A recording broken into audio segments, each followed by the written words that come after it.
मेरी मकान मालकिन पूरी तरह से में धुत थी। मैं उनको अपने कंधे का सहारा देकर उनके बेडरूम तक ले आया और उनको बेड पर लिटा दिया। वह बिल्कुल भी होश में नहीं थी। मैं उनको लिटाकर जैसे ही जाने लगा, वो मुझसे बोली, बेटा दरवाजा बंद करके मेरे पास आओ। मुझे तुमसे एक जरूरी बात करनी है। मैंने उनसे कहा, आंटी अभी आप बहुत नशे में हैं, आप थोड़ी देर आराम कर लीजिए, मैं उसके बाद आपके पास आता हूँ। इतना कहकर मैं वहां से जाने लगा। उन्होंने तुरंत मेरा हाथ पकड़ लिया और मुझे अपनी तरफ खींच लिया। वह बोली, बेटा तुम्हें तो पता ही है कि तुम्हारे अंकल कुछ सालों पहले मुझे छोड़कर चले गए थे। मैं बहुत महीनों से इस सुख के लिए तरस रही हूँ और अब तुम भी मुझे छोड़कर जा रहे हो। प्लीज मेरी बात मान जाओ। मैंने कहा, नहीं आंटी, यह बिल्कुल गलत है और मैं ऐसा बिल्कुल भी नहीं करूँगा। उन्होंने मुझे लालच देते हुए कहा, अगर अगर तुम मेरी बात मान जाओ तो मैं तुम्हें एक ऑफर देना चाहती हूँ। मैंने कहा, मैं समझा नहीं, आप किस तरह की ऑफर की बात कर रही हो? वो बोली, अगर तुम मेरी बात मान जाओ और मेरे साथ वह कर लो तो तुम्हारी बहन की शादी के लिए जितने पैसों की जरूरत होगी मैं वह सब दे दूंगी। आंटी की यह बात सुनकर मैं बहुत ही खुश हो गया था। मैंने सोचा, अगर मैं आंटी का यह ऑफर स्वीकार कर लूंगा तो मेरी बहन की शादी के लिए मुझे पैसे भी मिल जाएंगे और साथ ही साथ मजे भी कर लूंगा। मैंने आंटी से पूछा, क्या आप सच कह रही हो? वो बोली, हाँ बिल्कुल सच कह रही हूँ, पर मैं तुम्हें पैसे तभी दूंगी अगर तुम मुझे खुश कर पाओगे। दरअसल हुआ यह था कि आंटी के पति उन्हें कुछ साल पहले छोड़कर चले गए थे और तब से वो अपने इतने बड़े घर में अकेली ही रहती है। आंटी की एक बेटी है जो उनसे दूर अमेरिका में रहती है, तो कोई ऐसा भी नहीं था जिनके साथ वो अपना दुख दर्द बांट सके, और पति भी नहीं है जो उनकी जरूरतें पूरी कर सके। कुछ महीनों पहले आंटी ने मुझे अपने घर किराए पूरी कर सके। सच कहूं तो आंटी दिखने में बहुत सुंदर है और उन्होंने अपने फिगर को काफी मेंटेन करके रखा हुआ है। 35 की होने के बावजूद भी वो 25 की लगती है। 5 महीने पहले मैं आंटी के यहाँ पहली बार किराए पर कमरा देखने आया था। दरवाजा उन्होंने खोला था और उनको देखते ही मैं तो जैसे उन्हीं में खो गया। तभी आंटी चिल्लाकर बोली, लड़के तुम्हारा ध्यान कहाँ पर है? तुमको कमरा देखना है या नहीं? मैंने कहा, आंटी प्लीज कमरा दिखा दीजिए। उसके बाद आंटी मुझे और कमरा दिखाने के लिए ले गई। वो मेरे और मैं उनके पीछे चल रहा था। मेरी नज़र तो बस एक ही चीज पर टिक गई थी। मैंने कहा, आंटी आपका कमरा तो बहुत ही बड़ा है और अच्छा भी है। मैं कल ही अपना सामान लेकर यहाँ रहने आ जाऊंगा। आंटी बोली, अगर अगर यहाँ रहना है तो कुछ नियमों का पालन भी करना पड़ेगा। मैंने पूछा, कैसे नियम? आंटी बड़े ही मस्ती भरे मिजाज में बोली, जब भी मैं तुम्हें अपने कमरे में बुलाऊंगी तो तुम्हें आना पड़ेगा। मैं तुमसे जो कुछ भी करने के लिए बोलूंगी तुम्हें वो सब करना पड़ेगा। मैंने कहा, ठीक है आंटी जी, मैं आपकी सारी बातें मानूंगा, पर मैं यही सोच रहा था कि अचानक से आंटी को यह क्या हो गया है। वो मुझसे इस तरह की बातें क्यों कर रही हैं? मुझे भी कोई दिक्कत नहीं थी क्योंकि वो कई में काफी खूबसूरत थी। उन्हें देखकर मुझे भी कुछ कच होने लगा था। उसके अगले ही दिन मैं अपना सारा सामान लेकर शिफ्ट हो गया था। शाम को आंटी ने मुझे अपने कमरे में बुलाया। जब मैं उनके कमरे में गया तो मैंने देखा कि आंटी कोई पिक्चर देख रही थी और उनके सामने वाली टेबल पर शराब की एक बोतल रखी हुई थी। वो मुझे देखकर बोली, आओ बेटा मेरे पास आकर बैठो, और हम दोनों ओ बासंतें करने लगे। वो मुझसे बोली, तुम्हारा सारा सामान सेट हो गया है या अभी भी कुछ बाकी रह गया है? मैंने कहा, सब कुछ हो गया है आंटी, बस कुछ छोटा मोटा सामान लाना बाकी रह गया है। उन्होंने कहा, अच्छा कोई बात नहीं, यहाँ मेरे पास आकर बैठो। उसके बाद मैं उनके सामने वाले सोफे पर जाकर बैठ गया। आंटी बोली, बेटा इतना दूर दूर क्यों बैठ रहे हो?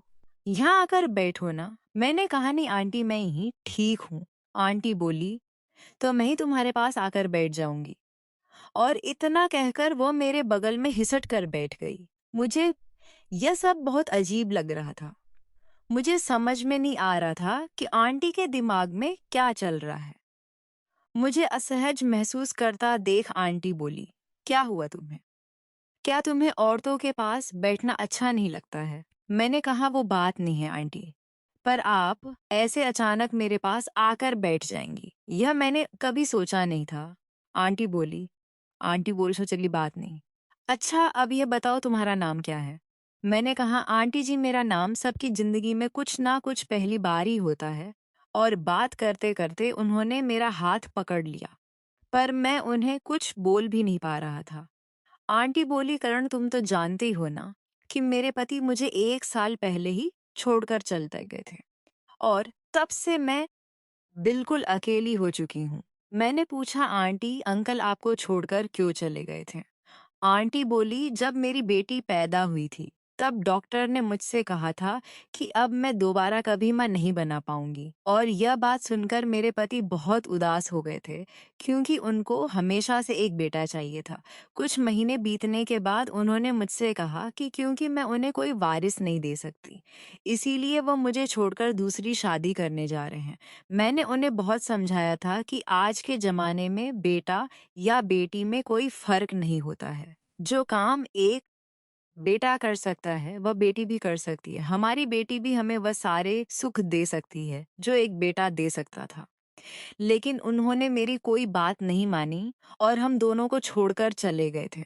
मैंने उनकी बेटी के बारे में कभी नहीं सुना था। मैंने उनसे पूछा आंटी आप तो अपने घर में अकेली ही रहती हो।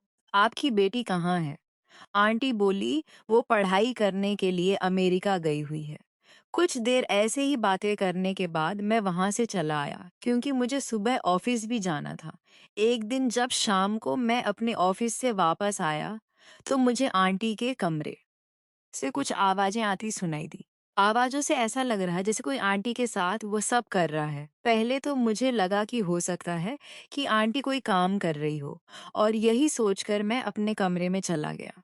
थोड़ी देर बाद जब मैं वापस आया तो मैंने सुना कि वह आवाजें अभी भी आ रही हैं। उसके बाद मैंने आंटरे में चुपके से झांक कर देखा तो मेरे होश ही उड़ गए। आंटी एक बड़ा सा बैंगन लेकर मुझे तो अपनी आंखों पर यकीन ही नहीं हो रहा था।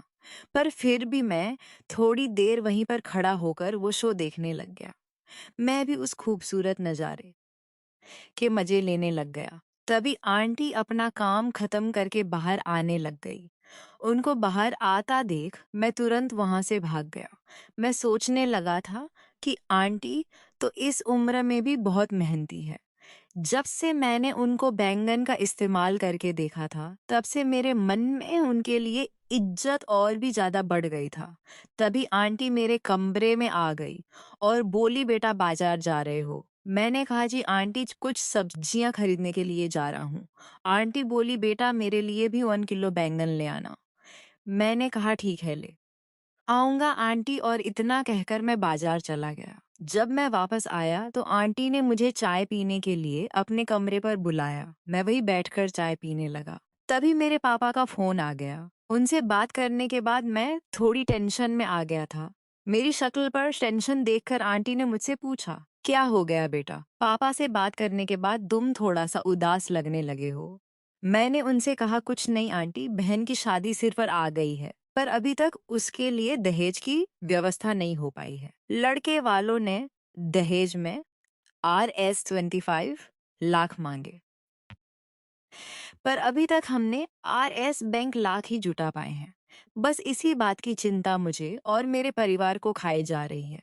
आंटी बोली मैं तुम्हारी मदद कर सकती हूँ, लेकिन उसके बदले तुम्हें भी मेरा एक काम करना पड़ेगा। मैंने कहा आंटी मैं पैसों के लिए कोई भी काम करने के लिए तैयार हूँ। आंटी बोली तुम मुझसे शादी कर लो, फिर मैं तुम्हें और तुम्हारे परिवार को कभी भी पैसों की कमी नहीं होने दूंगी। मैं उनकी बात सुनकर हैरान रह गया था। मैंने कहा आप ये क्या बोल रही हो आंटी? मैं आपसे शादी कैसे कर सकता हूँ? आंटी ने कहा सोच लो, मैं अभी के अभी तुम्हारे हाथ पर RS 25 लाख रखने के लिए तैयार हूँ। मुझे पैसों की इतनी ज्यादा जरूरत थी कि मैंने उनके काम के लिए हामी भर दी। फिर आंटी बोली लेकिन एक शर्त यह भी है कि तुम अपनी बहन की शादी में नहीं जाओगे, तुम हमेशा मेरे पास ही रहोगे। मैंने कहा ऐसा नहीं हो सकता है आंटी। अगर मैं अपनी बहन की शादी में नहीं जाऊंगा तो उसकी शादी की कोई व्यवस्था नहीं हो पाएगी। मेरे पिता बहुत ही ज्यादा बूढ़े हैं, वह इतना काम नहीं कर पाएंगे। मेरी माँ भी बहुत बीमार रहती हैं। मुझे अपनी बहन को भी संभालना होगा, पर आंटी मेरी बात नहीं मानी। वो बोली, नहीं तुम अपने घर वापस नहीं जाओगे। मैं पैसे तुम्हें सिर्फ इसी शर्त पर दूंगी कि तुम अपने घर वापस नहीं जाओगे। मैंने आंटी के सामने हार मान ली और उनकी शर्त मंजूर कर ली। मैंने उनसे RS 25 लाख लेकर अपने गांव भेज दिए और उनसे शादी कर ली। मैंने अपने मम्मी पापा से झूठ बोल दिया था कि मैंने अपने ऑफिस के से पैसे लेकर भेजे हैं, और जब तक मैं उनके सारे पैसे चुका नहीं देता वो मुझे एक दिन की भी छुट्टी नहीं देंगे। इसीलिए मैं जब तक उनके सारे पैसे चुका नहीं देता तब तक मैं गांव नहीं आ पाऊंगा। शाम को जब मैं ऑफिस से वापस घर आया तो मैं आंटी के पास गया। वो बोली, आज मुझे बहुत दिनों के बाद वो सुख मिलेगा जिसके लिए मैं महीनों से तड़प रही हूँ। रात भर हम आपस में खोए रहे और सुबह जब मैं उठा तो आंटी ने खुश होकर मुझे गले लगा लिया। वो बोली, कल रात मुझे इतना मजा आया जितना मुझे अपनी पूरी जिंदगी में कभी नहीं आया। मैं बहुत खुश हूँ जो तुमने मेरी सारी बात मानकर मेरा अकेलापन दूर कर दिया। मैं उनके साथ फंस चुका था क्योंकि मुझे अपनी बहन के लिए पैसों की ज़रूरत थी। मैं इस रिश्ते से बिल्कुल भी खुश नहीं था, पर मैं और कर भी क्या सकता था? अगर मैं यूँ कदम नहीं उठाता तो मेरी बहन की शादी टूट जाती और उसकी ज़िंदगी बर्बाद हो जाती। कमेंट करके ज़रूर बताइएगा कि आपको यूँ खान कहानी कैसी लगी। अगर आपको यूँ कहानी पसंद आई हो तो इसे लाइक करें और अपने दोस्तों के साथ भी शेयर करें। आगे भी ऐसी रोमांचक कहानियों के प्लीज हमारे चैनल को सब्सक्राइब करें और बेल आइकन दबाना ना भूलें। अपना और अपने परिवार का ध्यान रखना। Thank you.